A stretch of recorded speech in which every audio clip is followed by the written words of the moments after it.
Hello and welcome to our channel. For today's video, I'm going to teach you how to add exceptions in Windows Defender.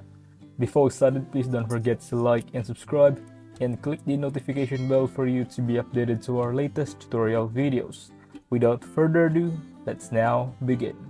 Now what this basically means is, say just downloaded a new piece of software or some sort of file that you know for sure is safe, and you've then gone on to open it, but Windows Defender is blocking you from opening it as it's falsely detecting it's a threat. Now this could be a real issue and quite annoying, so I'm going to show you how we can bypass certain apps inside of Windows Defender so that it no longer detects them as a threat. So to start with, you just want to click the Windows button, and from here we're just going to type in Windows Defender. Now this will open this page here. Once we've typed that in, and we just want to click this virus and threat detection. Now once we've opened that, it will look something like this, and from here we can just look for virus and threat detection settings, which you can find here, and we just want to select manage settings.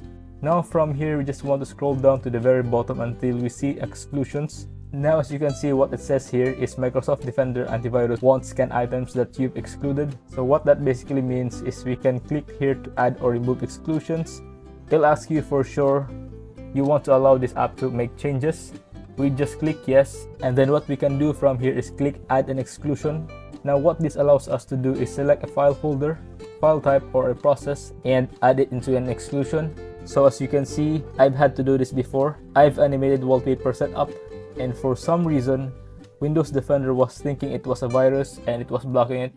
So what I did is I made an exclusion, and I basically excluded this program from Microsoft Defender, and it no longer detected it as a virus. It let me set up successfully, but I will warn you, make sure you do this for things that you are absolutely certain that viruses, as if you excluded a virus and then end up opening it and installing it into a device, Windows Defender will no longer be able to help you as it will be too late.